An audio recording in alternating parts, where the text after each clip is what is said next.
Wow, what a great episode, Dementia Success Seeker. We just finished the episode on are challenging behaviors, and it was a great episode. We looked at a couple of different things. We looked at how first of all, what quote unquote challenging behaviors are and are not. And then potentially we looked at 3 different ways of classifying challenging dementia behaviors based on what is out in the healthcare world, what they're called. One is called behavioral and psychological symptoms of dementia. TIPA talks about control and connect. And then the third one that we talked about, which I can never remember, I always have to look at, are symptom-based behaviors versus underlying causes-based behaviors. So we kind of unpacked those 3 things. I went on a long rant on how we, quote unquote, we being society, actually help contribute to what's called challenging behaviors. And then we talked about a case study or an example of a person that I helped yesterday in my free Facebook group called Dementia Caregiving for Families. So thank you for listening to the episode today. I'm super excited that you're here. If you're not a part of my Facebook group, remember to go join the Facebook group. And here's the next episode. Hey there, success seeker. Welcome to Dementia Caregiving for Families. Do you feel overwhelmed with the daily struggle of dementia caregiving? Looking for an easier path? You're in the right place. On this podcast, we teach you the skills to simplify caregiving. We unravel the mystery of dementia and guide you through the often difficult behaviors. I'm Lizette, your host and fellow family caregiver. As an occupational therapist, I bring my professional and personal experience to this community. Here we speak the truth, but without the verbal vomit. I know you will find value in today's program, so buckle up while this flight takes off. Well, welcome back to today's episode. Today's episode is 61, and it's a continuation on the theme from the episode previously. So if you haven't listened to that one, it's an episode 60 on challenging behaviors, in air quotes, challenging behaviors. So for people who are watching, you can see me do the air quote thing. For people who are listening, every time I say challenging behaviors, I want you to see them in air quotes because challenging behaviors are definitely something that we need to think about and look at. And so I want you to go listen to episode 60, where we actually talk about challenging behaviors in air quotes and what that means. So today is episode 61, and as a continuation on that, I wanted to talk about a technique that is commonly out there in society called therapeutic lying. Now, why do I want to talk about therapeutic lying?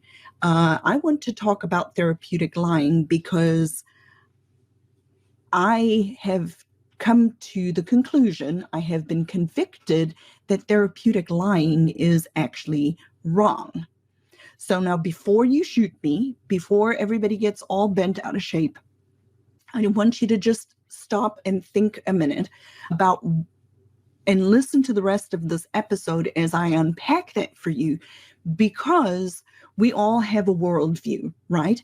Everybody out in the world has a worldview, whether you know you have a worldview or not. You have a worldview.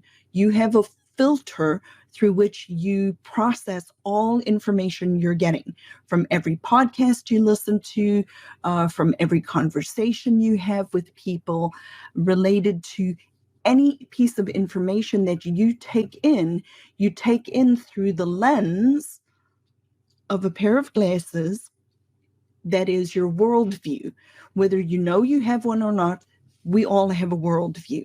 And my worldview is a Christian worldview, which means that the lens that I use to filter all information that I get comes from a Christian background, a Christian worldview. So let me take a step back and tell you that for years, decades, I taught people to use the technique called therapeutic lying, right?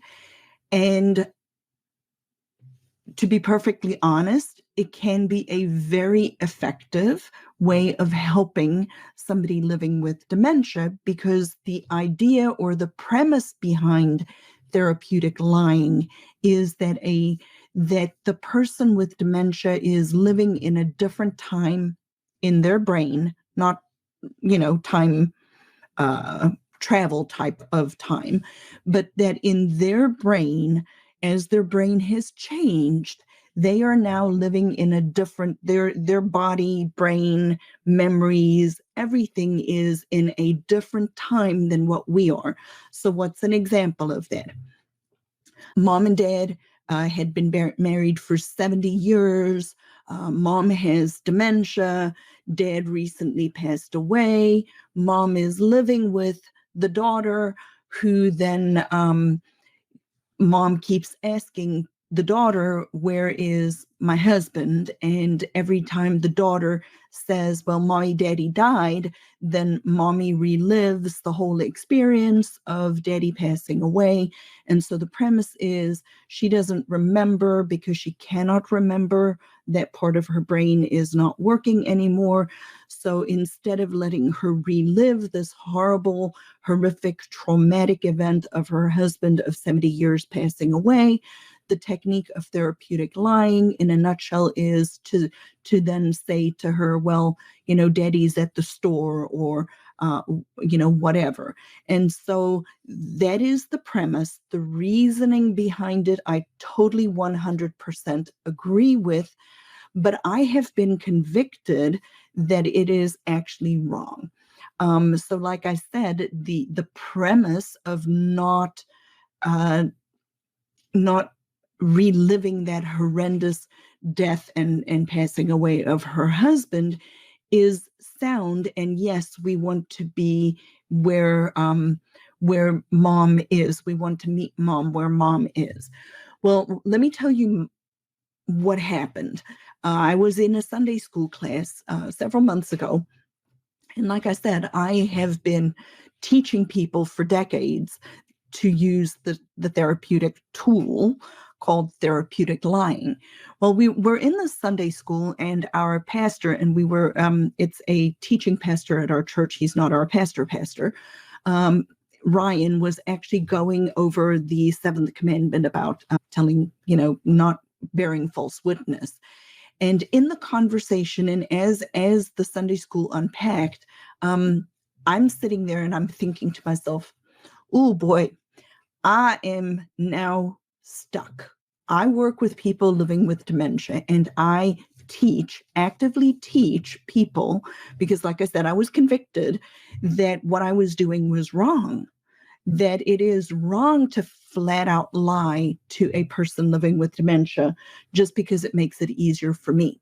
So now I have a problem, right? Because on the one hand, the technique is sound and it works, and I don't want mama, whose husband just passed away, to constantly be reliving the death of her her spouse of 70 years. But at the same time, I don't want to lie, and I don't want to teach people then to lie, because through my worldview, I have been convicted that that is wrong. And now I have a problem. I'm like, what am I going to do? So I'm sitting there and I'm like, Ryan, and I stick up my hand and I say, Ryan, I need your help with this. So here's the situation. My mom and dad had been longstanding wine drinkers for decades and decades. And as my dad had gotten sick a couple of years ago, one of the things that happened in the hospital was they weaned him off of alcohol. And after he came out of the hospital, he has stayed off of alcohol. He has not gone back to actually drinking any wine or beer. And we did that with my dad,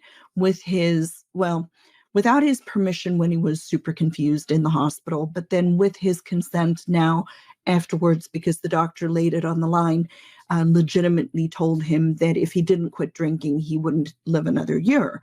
So my dad and his decided to stay. I can't keep him off of, when they were living with us, I could keep him off of alcohol, right? But now that they're living on their own, I certainly have less control over their environment. So fast forward to my mom.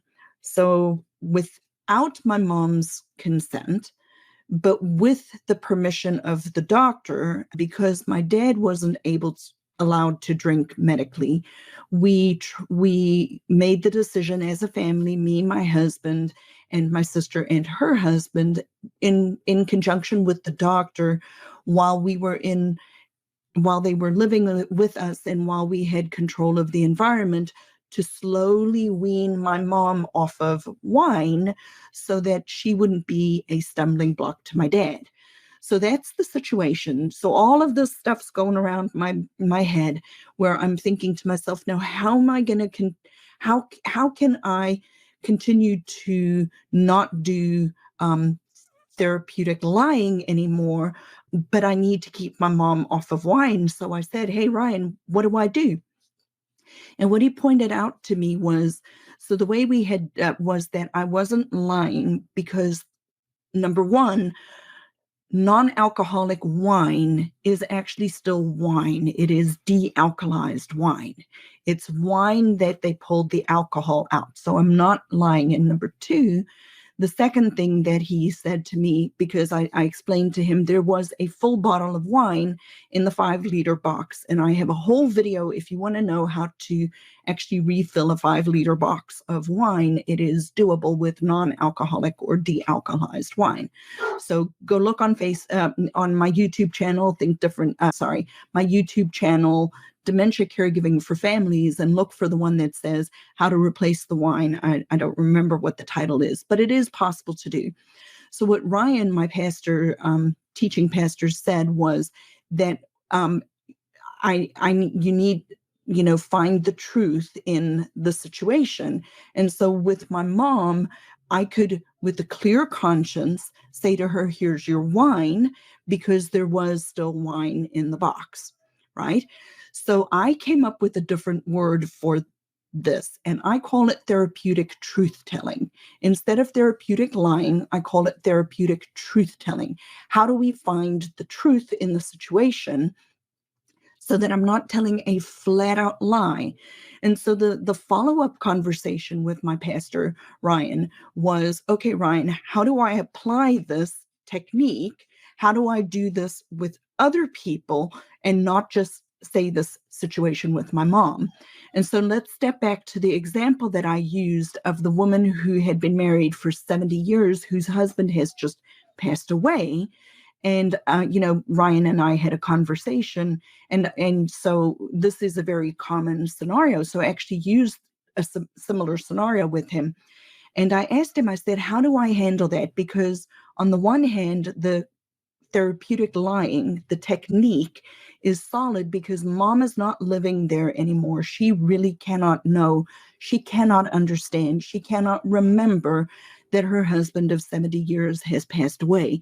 And at the same time, if I tell her every single time, but mama, your daddy's passed away, then she is going to be reliving it. And I'm just causing her unnecessary pain and, quote unquote, challenging behaviors that I have caused. Me, the primary caregiver, then actually causes that behavior. So I'm like, how do I navigate this? How do I do this now so that I'm still telling the truth, but I'm not upsetting mama? Because I want to be truthful. Like I said, I come from a Christian worldview. I feel convicted that therapeutic lying is wrong. So how do I do this? So I've come up with a technique I call therapeutic truth-telling. So what does therapeutic truth-telling look like? So the same scenario, mama comes to the daughter and says, where's daddy? And the daughter asks mom, well, where do you think daddy is? And try to get mom to see where mom's at in her head. So mom could answer, well, daddy is at work. Or mom could answer, well, daddy's out in the garden. Or mom could say, I don't know where daddy is, right? So say mom says, well, daddy is at work. Well, instead of me supplying the answer and saying, well, daddy is at work, now I know after asking mom, she thinks dad's at work. So this is somewhere in that time frame in their life. And I can just reinforce what she already believes. I didn't flat out lie, as opposed to, mom's upset, where's dad? Dad's at work. I now go, well, mom's upset, where's dad? Well, mommy, where do you think daddy is? And mommy supplies the answer as to where mommy thinks daddy is. And then I just validate, which is a great technique that we use every single day with people living with dementia. We validate where they are. We validate their emotions, and that helps them and us to connect with one another. So then she says, well, daddy's at work. And all I have to do, which isn't a lie, is tell her, well, you must be right. Because that is what she believes. I didn't flat out lie and supply the answer, which is what therapeutic lying does. It's me supplying the answer to her that makes sense to her. So now I'm taking it an in-between step, and I say, well, mom, where do you think daddy is? And she says, well, daddy's at work. And I just confirm or validate what she believes. If mommy says to me, I don't know where daddy is, then I try to get more information. And I would ask a question that goes something like, well, tell me a little bit more about daddy, right? And try to get a conversation going and see if I can get mommy to either come up with a place where daddy might be, or by gently leading the conversation by validating, I know mom's looking for dad because mom's still aware and she knows there's a dad, and dad's not here, and I was married for 70 years and I'm missing him. And she's trying to connect with me or connect with dad instead of me, just trying to redirect her hard and change the subject because it's hard for me. I say to her, well, where do you think daddy is? And she's like, I don't know where daddy is. Then I might just ask a follow-up question and say, well, tell me a little bit more about daddy, and have her supply all of what I need in order for me to redirect her without actually lying. So to recap today's program, I know that it is it's a difficult thing for so many different people out there who maybe are Christians like myself, and that they don't want to do therapeutic lying. And so this technique called therapeutic truth telling is specifically for you. This is my gift to you to be able to do it in a different way. And if you're not a Christian, if you're not a believer, that doesn't mean that you cannot use this technique, because most of us know lying is wrong. And I know a lot of people probably struggle with that because we are ingrained from childhood not to lie to one another. And now as an adult with the person who's living with dementia, we're being told to flat out lie to them. And you know what? I think they can sense it. I think they know somewhere in their body that people aren't telling the truth to them. So I would challenge you to consider, even if you're not a believer, to not use therapeutic lying, but to actually use therapeutic truth telling, because we all know lying is wrong. So, this program, this dementia caregiving for families, isn't overtly for people who are believers. But to be perfectly frank, I make all of my decisions, because I am a Christian, I make all of my decisions through that lens. So I invite you to still stay. And, not all of the episodes are going to be as overtly talking about my belief system, because I've been doing this for 30 years and I've worked with thousands of people, and most of them were not believers and we did fine. But It's because this has been on my heart. This has been on my heart specifically about the therapeutic lying, and that it isn't the right technique to use with people with dementia. So like I said, I was convicted. I'm not telling you what to do. I'm suggesting a different way of helping the people that we love. Because I know one thing for sure. If you are listening to this podcast, you are dealing with dementia in your life. If you're listening to this podcast, you might be struggling with therapeutic lying. If you're listening to this podcast, you're definitely probably a person who has an interest, at the very least, in learning more about dementia and dementia caregiving, and doing it in a better and more efficient way. So what are the next steps that I need for you to do? The first thing I want you to do is, if you haven't joined my free workshop, I do a free monthly workshop every month, once a month. The topic right now is how to manage, quote unquote, challenging behaviors, or that's one of the points that we actually go over. And then other things that we look at are how ready you are to be a caregiver, what we can do to make you more ready. And then that there are 4 different plans. There are only 4 plans really that you can do with a person living with dementia. And we kind of unpack those 3 things. So we look at how ready you are to be a caregiver. We look at the 4 different plans that there are, and I give you a very easy framework, a repeatable framework for you to be able to help a person living with dementia manage, for you to manage the behaviors that are so common to dementia using a repeatable framework. So if you haven't been through the workshop, I recommend strongly you join the workshop. The URL is Dementia Caregiving Made Easy /workshop. It'll be in the show notes below. I want you to join me for the next workshop. It's once a month. If you need help between then, you can reach me. You can book a call. We can have a 20-minute phone call, and I can help you over the phone. The best thing that you can do for me, though, is like and subscribe to the podcast, like and subscribe to the YouTube channel, and then join my free Facebook group where you can get more where in the group setting, you can get more help and ask your specific questions related to your specific world, and we can help you, because dementia caregiving does not need to be as difficult as what we make it out to be. I'm telling you guys, the healthcare system has failed us. It has left us alone without any help and without any hope. And I want to be that hope, that light in the distance, a lighthouse for you to be able to focus on and find an easier way through this process. We do not need to destroy our lives. We do not need for it to be as hard as it is. We do not need for the people that we are caring for to struggle as much as we struggle.